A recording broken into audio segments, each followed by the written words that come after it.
This is probably one of the most important Bob Ross paintings I ever painted. And if you stick around to the end, I'll tell you the reason why. Hello, welcome back to the studio. If you've ever wanted to paint like Bob Ross, then this is the video for you. This week I'm going to be painting a Bob Ross classic, Waterfall in the Woods, from the Joy of Painting TV series. This painting has all of the techniques that Bob would use in his own show. And I'm going to go through this step by step for you. So make sure you view right to the very end, and I'll drop in as many hints and tips as I can along the way. Plus some of those little pickles that I get myself into, and how that you should avoid doing those same little happy accidents for your own paintings. Let's spin the camera and get painting. So this is the canvas I'm going to be painting on. But before I start, I'm going to answer a question I often get answered, which is, what am I actually painting on? Because this isn't canvas, this is actually paper. Now, what it is something like this. This is a decorator's lining paper, and you buy it in big rolls, and you use it to sort of put on to the walls before you put wallpaper over it. And I kept the label back from the last one that I bought. And as you can see, it's 2000 grade lining paper. The 2000 refers to the weight of the paper, 2000 grams per square metre, so GSM. And you want to be sort of in that sort of a grade, so that the paper wants to be really sort of thick, almost like sort of thin cardboard. If you go for anything much thinner, well, it just really hasn't got enough strength to it. So go for a really heavyweight paper. And I say this stuff, cheap as chips. You can buy this almost anywhere in any sort of DIY store.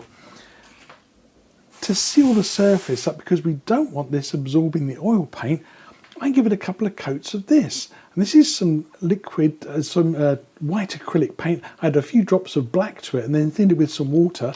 It's nice and sloppy. And I give this a couple of coats before I start painting in oils. And this really seals up the surface just perfect. It's a great practice surface for doing oil painting. And it doesn't cost a lot of money, and I have about half a dozen canvases prepped at any one time. If I do a real great painting, then I can always repaint it on a proper canvas. But sometimes I think that the cost of the canvas really stops people from practicing. You're almost afraid to waste a canvas, which might cost you several pounds or quite a few dollars, and therefore you don't practice enough. So paper canvas costs pennies to make, and you can practice and make a mess and roll it up and throw it away and put it up another canvas and have another go. So that's my top tip here. Use a paper canvas for your practice. Now, you might also see on my canvas here, there's some little marks. I'll zoom in on them for you. There you go. And you can see that I put a couple of little marks there for the horizon line. And this is going to be the top of my waterfall. You can also see a little mark there, which is the dead center of my canvas. And I want to make sure my waterfall comes slightly to the left of that. Now, in the next moments, you're going to see this all covered up, but I wanted to show you what I do before I prep my canvas with some acrylics. And I'm going to add some black acrylic paint to this to make sort of a nice dark backdrop for my waterfall. I'm going to be using this, which is just Studio Acrylics, but you use whatever brand you've got. And notice it says black gesso and acrylic. They're pretty much interchangeable these days. I have my favourite, my plastic plate and a piece of old car sponge and the black acrylic paint. And I'm going to take a little bit on the edge of my sponge, just dab your sponge into it, pick up a small amount. And I want to create this sort of look of a nice sort of like light in the centre at the top of my waterfall and branches coming in from the sides. And you can get a lovely background effect by using a piece of sponge and just tapping. Now, you can practice anywhere you like on the canvas, but obviously don't practice there. It's where the light's coming through. But as you notice, you see me tapping. I tap and I turn and I get lots of different patterns. Now, this is all going to be really nice and dark at the edges. I'm going to have this sort of looking as though these are branches leaning in from the side. So you want to practice sort of doing things like that, sort of using the edges of the sponge a little more and create some of these nice effects. Occasionally turn the sponge around in your fingers so you don't end up with edges and corners that look too regular. There. Now, let's see if we can make a nice effect here at the very top of our painting. And remember, we want to really come around here and not be coming too much higher. We want it to sort of be there or a little bit lower, because that's all going to be the waterfall. And again, just using the corner of my piece of sponge here, I want to sort of think about bringing in some branches hanging in from the sides, leaving that central area open. And there's going to be a nice waterfall right through here. This is where my waterfall is going to be. Let's drop that in so you get an idea of where that's going to be. Now I know it's the wrong colour, but it doesn't matter. It's more about position at this stage. So I'm just going to tap on. Now there's a tendency for this all to suddenly close in a bit too much, and you run out of space at the top. So start at the outer edges and just work in gently here. You can go a little bit paler with that colour, so you almost sort of grey at the edges. So there you go, using not very much paint. Let's make a nice sort of dark grey. Later on, when I put some oil paint over this, I want this to be almost completely black, so that you don't really see the colour, because I'm going to be using lots of lavenders and purple colours for this waterfall. And when they go over this very, very dark background colour, you can't see the sort of the nice purpley tones that are there. They come out sort of a bit like a magic act later on in the painting. Right, I'll carry on filling this in.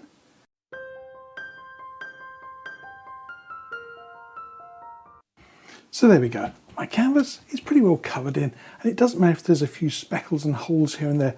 It won't matter in the finished painting. You won't see any of that. But as I mentioned, don't cover in this too much. It's a great tendency to fill all this in and end up with just a little tiny light spot at the centre. Now, we have to let this sit and dry. You know what that means? Time for some tea. So here's my canvas after about half an hour. Make sure it's really good and dry. Any thick bits really need to be nice and dry before we move on to painting with oils. And to do the next step, we need to apply something that's clear. For this, you have a choice of products. My favourite is Bob Ross Liquid Clear. It's a nice thick loopy sort of liquid, transparent of course, because we want to see the dark paint through it. But if you don't have that, you can use something like this, linseed oil. It's a little more runny. You just need to apply this very, very thinly and scrub off the excess. Same with the Liquid Clear. I did a video all about that, and I'll list that down in the description below. For the ease of application, I keep a small amount of Liquid Clear in a little airtight pot. I pop it in the freezer to keep it nice and fresh. I've got a very, very old Bob Ross 1-inch landscape brush. Make sure you use a brush which is well worn, because the next step is quite tough. Because I actually want to scrub this onto my canvas really thin. As I mentioned, you just need a small amount of this, just enough to make the surface a little bit slippy. And finish off with some nice long flat strokes just to even out the surface.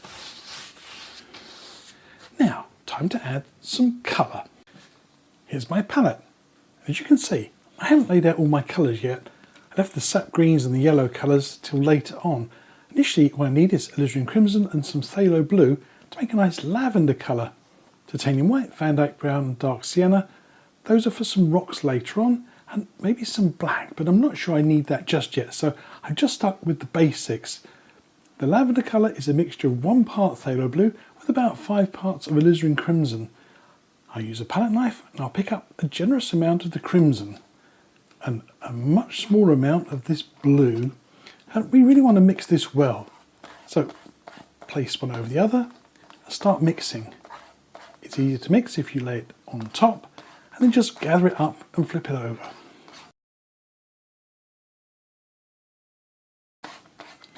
I think that's almost there.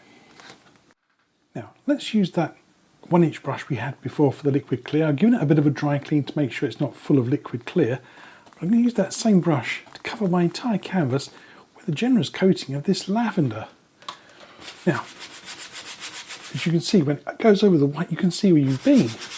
But as you go over the black, it's a transparent colour, so it doesn't show up. But one thing you must make sure is that you've got enough on here. If you're a bit thin with this, then when you try and paint over the top of it, well, everything just sort of goes grey. You want to use your fingertips to do a little test. I'll use my other hand. You can see quite a nice strong colour. That's what we need. If you get a little bit on there and it looks more like that, sort of watery and thin, that won't do at all. We want a good strong colour all over the whole canvas, especially down the centre. That's where the waterfall is going to be, and the pool of water at the bottom. So make sure you've got a really good covering in those areas.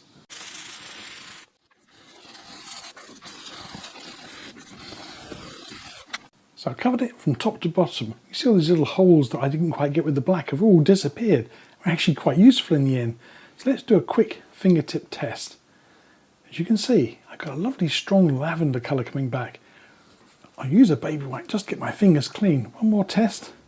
Yeah, that's it. This is the sort of colour we're looking for in our painting. For the next step, I want to introduce a focal point in the distance, somewhere behind the falls, so maybe some sort of soft foliage in the background. So I'm going to use a nice fresh clean brush, pick up a little touch of that white, not too much, just a little bit on the corner of my brush here. And I want to think about putting in a really nice sort of vibrant spot in the background here, and just go in with the corner of the brush and just put a little mark there. Now all the colours on the canvas are now really going to jump when they hit a little bit of white.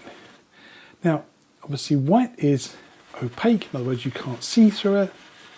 So some of the little detail in the background here, which is just barely visible, is going to get lost, but little touches of it come through here and there. And that grey colour we put on at the very start, I can still see some of that. It adds a layer of depth into our painting. Well, we didn't really have to try putting it on there, did we? As I swirl that colour on, I want to leave little bits of information in here. Don't blend this out too much. Leave it though there's little bits of highs and lows on there. I might go back and add a little bit more, just a touch on the very, very corner of my 1-inch brush, just a little touch more. I'm going to go right back into that central area here again, and just gently build up a little bit of something and nothing. This is real sort of more smoke and mirrors here in the background. You can almost see something, but not quite. And of course, you know what I'm going to say, stand back. You want to see what this looks like from across the room. Well, I think it just needs to be a hair brighter.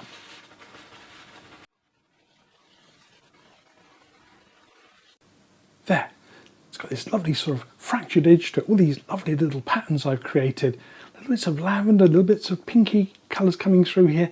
See how exciting that looks? This could easily be one of those beautiful nebula paintings I've done in the past. This has so much depth, and it's just the first couple of colours.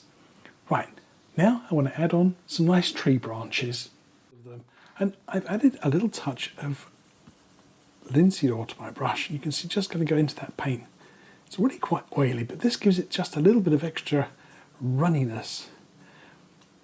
A little top tip here. Soak your liner brush in a little drop of linseed oil for about 10 minutes before you start using it. You'll find the bristles are much more pliable and you want to paint a little nicer. Now, this is a little darker than the background colour in here, and I'm going to just think about how branches could be coming in from the side of my painting.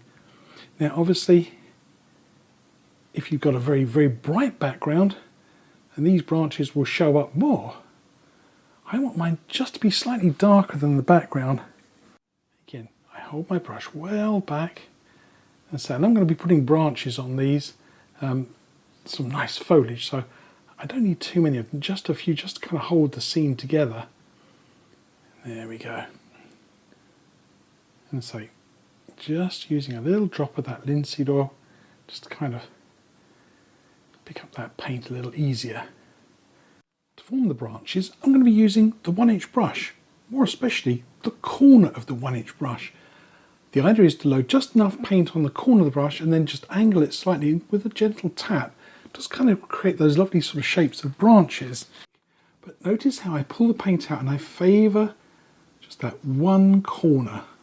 Pull the paint out a little bit, give it a little push.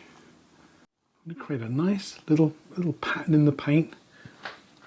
And when you look at the brush, you can see I've loaded the corner of my brush quite heavily with paint. Now, the trick is to bring your brush up to the canvas and tip it slightly.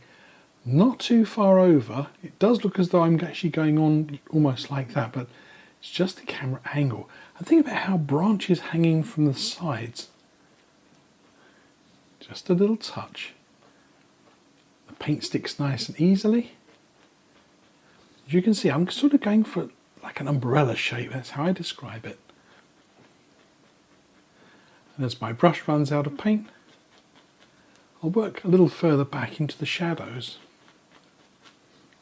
So I've got two little branches on there. I could probably keep going actually and add 2 or 3 more. And I'm going to bring in some more branches over the top of these, so I'm allowing some gaps to appear here and there, so I can just tuck things in between. You can flip your brush onto the other corner, onto the left corner, and do the branches coming in from the other way. And again, you just want to tip your brush slightly in the direction you want to travel. Now, top tip, don't get these all facing each other. It can look like a set of ribs, almost like an X-ray. So just tap and let these sort of little branches hang in from the side. I'm going to leave a few of my little sticks and twigs there showing through. And keep them nice and subtle. Now, don't be tempted to go back over all of this again, because what will happen is you'll end up smudging all this together. So once you've done one set of branches and tree limbs, do the other side, and then don't go back over it. Leave it alone, and then bring the other branches in over the top. And that's going to need some more limbs. Let's add those next. Again, make a nice liquidy mix. Not too thin and runny, not too wishy-washy. You want a little bit of colour in there. And again, get used to holding your brush far back and just touch with the very, very point of your brush. Do some nice wiggly lines. Can you see that? I think it's a little bit too dark. Get a little touch brighter for you. There you go. Now you can see that, can't you? And say, it doesn't need to be tons, because time I put some foliage across this, you'll probably see about, or maybe less than half of what you can see now. Probably almost certainly less than half. Now, if I go across this pale colour here, maybe I want something a little bit darker. See, the light colour shows up there lovely, but it disappears here. So I'll put a little bit more brown on my brush to make it show up. To underpaint these outer trees, I want a nice dark colour, but of course against this dark lavender colour you won't see it. So I thought, let's just put a little bit of this light colour out here. Just make it more visible for you. So just putting out what's left of my brush colour onto my painting. And I've taken what was left of my lavender colour and I've added a little whack of black into it to make a really good dark colour. And again, I'm going to load my brush by pulling out the paint nice and flat, and then just going to push into the paint with the corner of my brush. And instead, I'm using the old lavender brush for this one. And I just want to think about branches kind of leaning in here from the side. And now with that white colour in place, you can see exactly what I'm going for here. Again, I'm making these lovely umbrella shapes. And I'm going to darken this up. And I'm going to be highlighting this with some cadmium yellow and some sap green. So they sort of form a nice kind of like fingers locking into each other. I'll give him a little touch of dark colour as well. I want to use my nice brush for this, and I'm going to give it a little bit of a dry clean first, get rid of some of that lavender colour so it doesn't contaminate my highlights. Onto my palette I've put out some lovely highlights: sap green, cad yellow, Indian yellow, touch of yellow ochre. And once again, I want to pull my paint out nice and flat. And this is a little bit like having a bit of a rainbow of colours. Everything from sap green, lovely bright colours, some Indian yellow, ochre colours. And I want to be able to dip into my paints in different places and get different amounts of highlight. Now I'm going to be doing this left hand side first. So I want to highlight the right hand corner of my brush. It's back to front, of course, isn't it? You want to be using the right corner of your brush, loading it, pushing that into the paint. getting a nice amount of paint right on the corner of the brush. Let's have a look at the back of that brush. You can see there the lovely amount of paint I've got on there. And you're using that right hand corner, and you're going to be doing this left hand side. First, just gently touch any of the blue colour in there, and the blacks will give you a lovely green tone.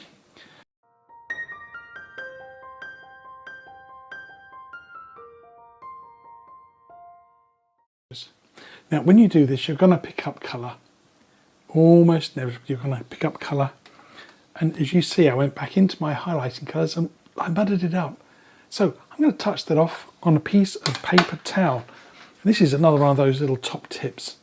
Between loading your brush, just touch it on a piece of paper towel. Knock off some of that surplus dark. It means when you go back into your highlight colour, you won't contaminate it. And you can pick up a nice bright amount of paint. There we go. So there's another little branch coming in from the back. Another one there coming in on the corner. Let's do the other side as well.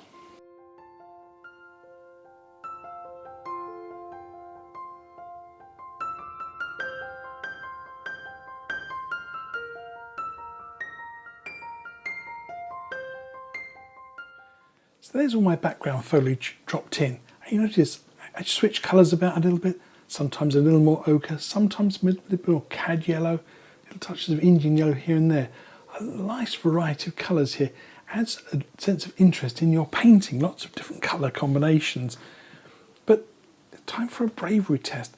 We have to put the waterfall in next because there's lots of foliage and rocks coming over the top of the edges of it. And if we put all those in first, well, we won't be able to squeeze the waterfall in. So I picked up a fan brush. And I'm going to go into some of this titanium white paint. And as you can see, it's pretty grubby. It's certainly not perfectly white, which is really what I'm looking for. I might even tone that down a touch more.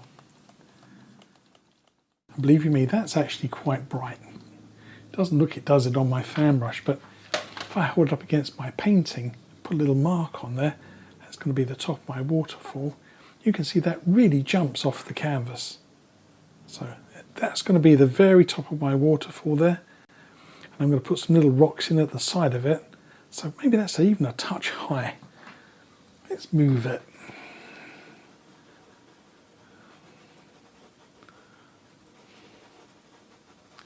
Now you see the beauty of using that liquid clear.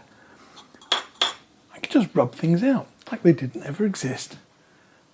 I'm going to move it just down a fraction. There.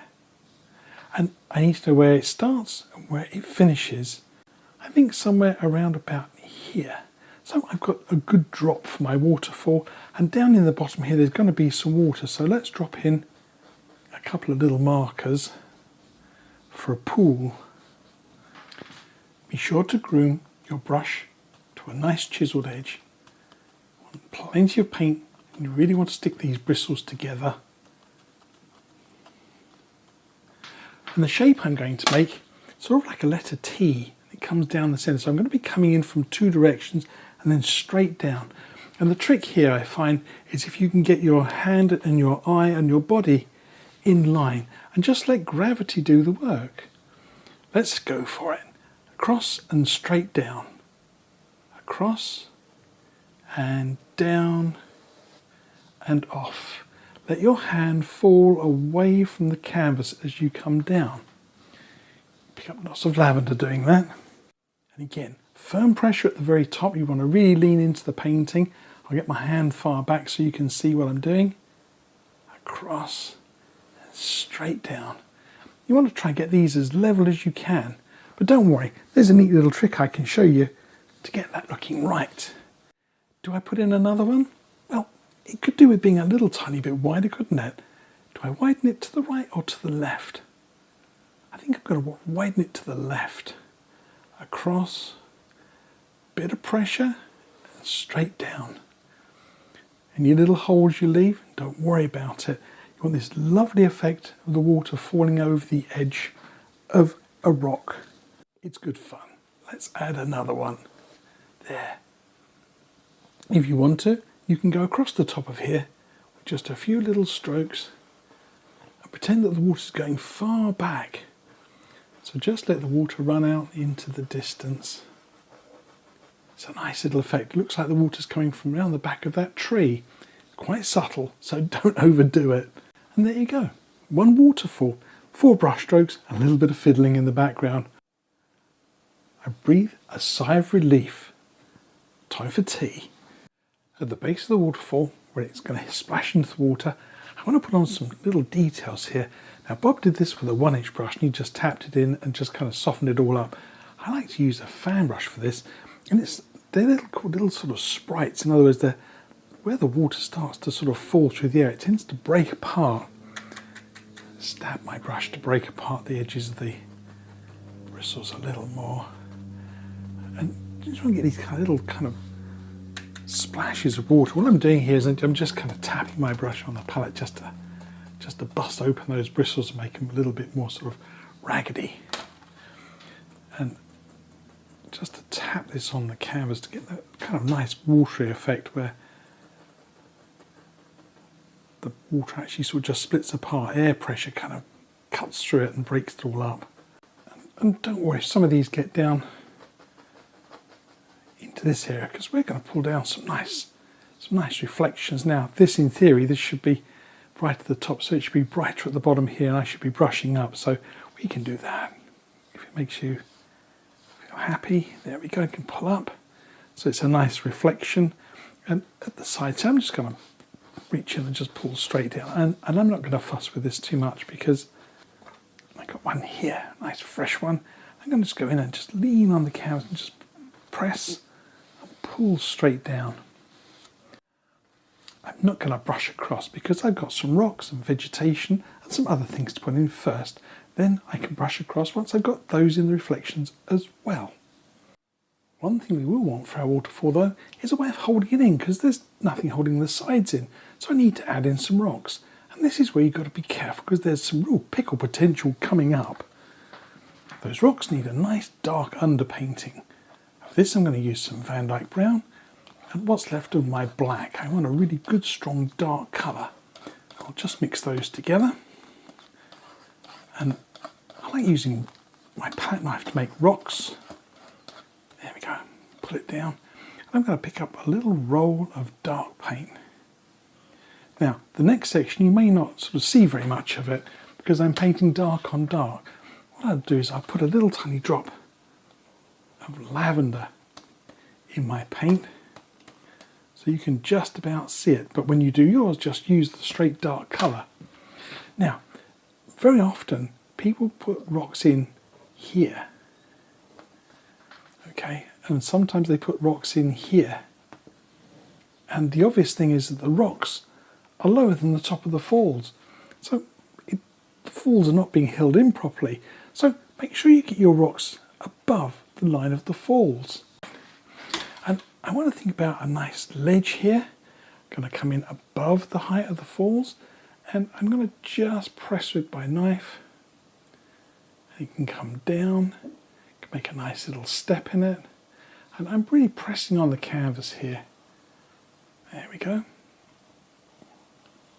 So it looks like there's a nice little rock ledge there, and you can bring it round in front of the edge of the water as well and across to there. I'm going to just bring that paint down at the side. I'm going to drag the knife around and down. The process of doing this, I'm dragging down some of that colour, and I hope you can hear my knife is really scraping across that canvas. What I'm doing is I'm just kind of getting some nice breaks in the paint. And again, I'm just going to grab some of that colour from these bushes. It doesn't matter, I can always fix that. Making a nice sort of greyish colour there so you can just about see it. There we go. So I want this to be covered in vegetation. So 2 nice sides, 3 nice rocks. I can put some rocks down here at the edge of the water as well if I want to. To highlight my rocks, I want to make a marble mix. I'm going to take some dark sienna, maybe a touch of white, even a touch of yellow ochre looks really good. Van Dyke brown, yes, just a touch. I notice I put the light colour in the centre and the dark colour at the edges. I find if I do that, I can pull them into each other a little more easily. Put the two darks together, well, they tend to just run into each other and they don't make a very nice marble mix. Notice that I really only just push these paints together slightly. If you overmix them, they make a sort of flat caramel colour. I'm going to pick up a little roll of that paint, just a little touch. And I want to think about getting some highlights across the very top edge of this little kind of cliff. So I'm going to use just a small amount of highlight, very light action here on my knife, and just let the paint break. There, look at that, just gently. So I really want nice and bright there, some nice broken edges, barely any pressure on that knife. There. Maybe I want some nice light coming through on the side of this rock here as well. Again, super light touch. You want lots of lovely breaks in the paint. And you see with that lovely marble mix, all lovely colours just popping out. You don't really have to do very much. It just makes a great looking rock. And if there's a trick to doing these rocks, it's not to overwork them. I paint them very quickly. I paint them with absolutely no returning to them. I just put the paint on and I just leave it. From experience, I found if I go over them and I play with them, they never quite look as good. They always come out looking worse.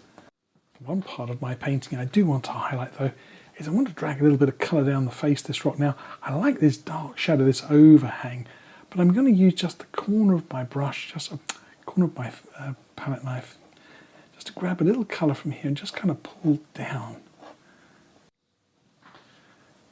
There we go.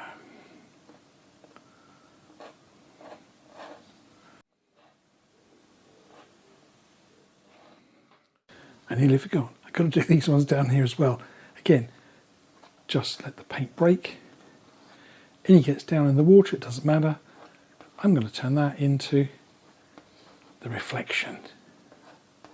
And I'm going to use a dry cleaned old 1-inch brush just to pull down those reflections. So once again, just go in, lean on the canvas a little bit of pressure, pull straight down.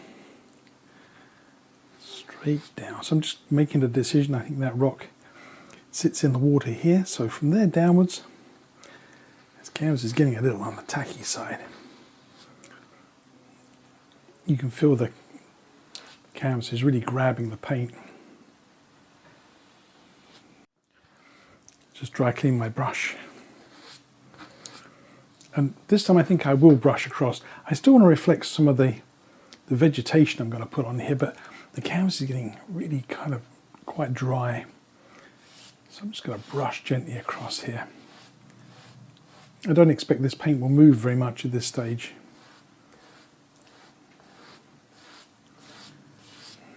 No, just a little. Just a little.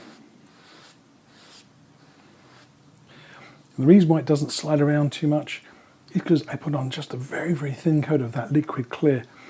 If you put on too much liquid clear and you're trying to do these effects and your canvas is just too wet, then a simple brushing across just produces a huge smear. As you see on this one, it just barely moves it. That's exactly the effect I'm looking for. Now, let's get on to that foliage. In Bob's original painting, he used a 1-inch brush and I did all the highlights like this. This is all covered in lovely creepers and all sorts of nice vegetation, and instead of just going across, he actually tipped the brush and started going downhill with it. So you got some nice sort of vegetation growing around and over the tops of these rocks. And I'll be doing a little of that. But you could also try using a fan brush or even a filbert brush. They give a slightly different look, but you might find that these work better for you than the 1-inch brush. I'll start with the 1-inch and then we'll have a go with these later. Once again, pull your paint out nice and flat. You'll notice I load only one side of my brush. If I turn the brush over and load the other side as well, the brush ends up really clogging up, and you want just one face full of lovely paint. I think I'm going to go for quite a bright colour here. It looks almost fluorescent on screen. It's actually not quite that bright in real life. Once again, pull down and push back into the paint. I'm going to be doing this left-hand side of my brush for this right-hand side of my paint. So I'm going to be coming across and going down. So I'm going to favour that corner. All sounds very counterintuitive, doesn't it? But it makes more sense when you do it. Okay. So think about something growing along here and then just coming down the face of these rocks. Maybe just tap with the corner. And then as you get to that point, now I want to come in here before I hit my highlights, because I know if I get to there, I'm going to be in a world of trouble. And you tip the brush going slightly downwards. And it's going to hit this other rock here, so before it does, I'll take a little detour around. Maybe just a little more paint. And again, just touch. See those little nice little marks it tends to make? There we go, so I just did put in two little bits there. And now I'm sort of going over towards this Indian yellow side, maybe a touch of yellow ochre. As my brush gets more grubby, I'll use these sort of slightly less bright colours, more for sort of painting in the shadowy areas. There we go. And remember, as you come around, tip your brush, start working down. Swing your handle about, see what happens when you can kind of create these nice effects. You can start a whole new little piece of foliage there. And as I come down, my brush runs out of paint. I'll paint these more shadowy ones, just on the edge of where the camera can see. I have to be careful. I don't paint off the edge of the painting and you won't see what I'm doing. That's just one of the challenges I face. I've gone back into my sap green cad yellow mixture. And just the same technique, you want to be able to push that brush up into that paint. You want to get a little bit of paint on the very, very edge of the brush. Now, this gives a slightly tighter pattern from experience, and sometimes it's nice to sneak into smaller areas with a fan brush, but it's pretty much the same thing. You're holding the brush a little flatter to the canvas, and you're just tapping with the very edge of the brush. See, it gives a slightly more sort of thin and spidery effect. Now, obviously, depends on the ages of your brushes. They can be a little more worn, and they give a slightly nicer look. You see, I'm just going to touch and just try and sort of find a little gap through that rock there. I always think this looks like more like moss, and that looks more like vegetation, but you see what works best for you.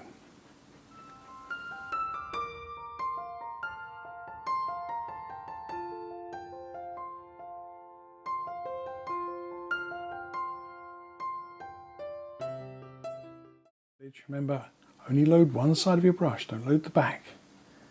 And that keeps the brush nice and open. So you get these lovely, lovely effects. And when you come down, don't be afraid to just carry on a little. Just go over the edge of the water a little bit. I'll turn these into reflections as well, just like I did with these rocks.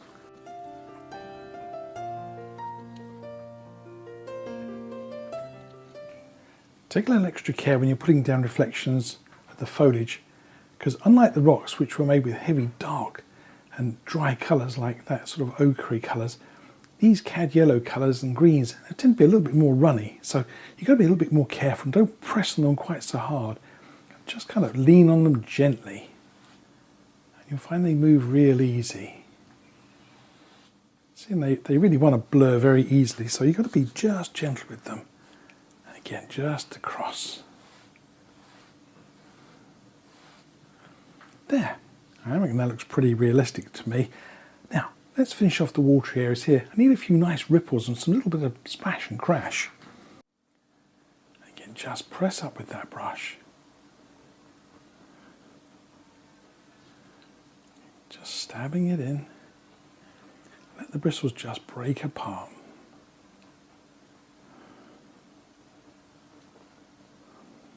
What do you think? Looks a bit too blue? Well, maybe. I think I'll make a decision to clean my brush one more time.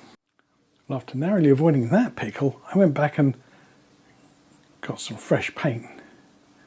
So it's still a little on the green side, but I don't really mind too much. And I don't mind that little bit of bluish colour there. You see, sometimes it's a good idea just to work with what happens on your paintings. Don't fight. You know, let things happen. Sometimes they can be for the best. And what I'll do is I'll just take some of that blue colour up into the base of my waterfall. There you go. And so now it always looks like it was meant to be there. Okay, just tap that on. I think just a few nice ripples out from the base of that could work well. This white into green, get a little touch of that on the edge of the palette knife, just a touch. And just think about how the water might kind of swirl out from the base of here. And just let it zigzag away. And of course, it's going to form water lines over the top of these reflections. So it's going to pick up a little colour there as well. There we go. And I'm really leaning on that knife.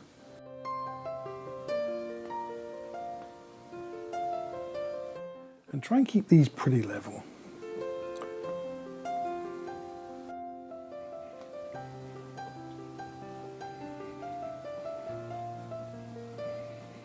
And these rocks are still wet, so you can just rub your knife into it. Anything that's just too bright, you can just literally rub it into the painting. Thin it out a little bit. There. And with that, I think we have a finished painting. I'll stand back and see if there's anything else that needs attention.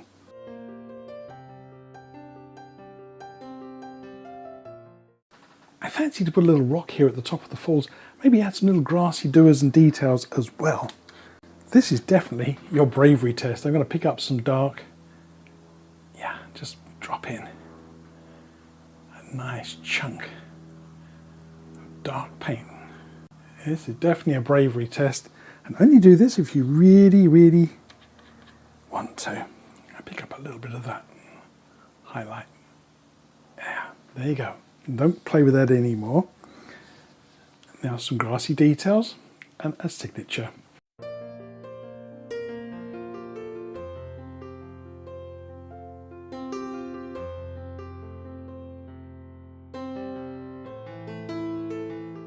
So why is this the most important Bob Ross painting I ever painted? Well, firstly, it's the one I first saw Bob paint that inspired me to get started. Secondly, this was the very first painting I ever demonstrated to a live audience. It just goes to show, you're never quite sure when inspiration will strike you. This one started a new career. Now, don't move because I've got some more lovely videos for you to watch coming right up. Happy painting, people, and stay inspired.